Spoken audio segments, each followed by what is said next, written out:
I'm the head coach at Florida. We win the national championship, and it's Tim Tebow against Sam Bradford, 2008. We win it.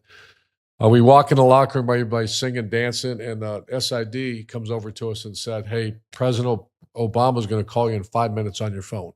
Congratulate everybody, invite you to the White House." I was like, wow, okay, great. So I have him turn down the music. President Obama calls. I said, "Mr. President," he said, "Coach Meyer and the Gators, congratulations." And everybody's cheering. And I put him on speakerphone, and he said, "I'd like to invite you to the White House. What a great year, great season, and great game." And I said, "Mr. President, we're so honored we'll be there." And boom. And I sit down, and I'm like, damn, we just won this thing. And I look at my phone's buzzing. It's Fred Ridley. Fred Ridley is the chairman of Augusta National. Back then, he was rules committee chairman. He's a Florida graduate, two-time All-American, and he says, "Coach, we did it, we did it, we did it.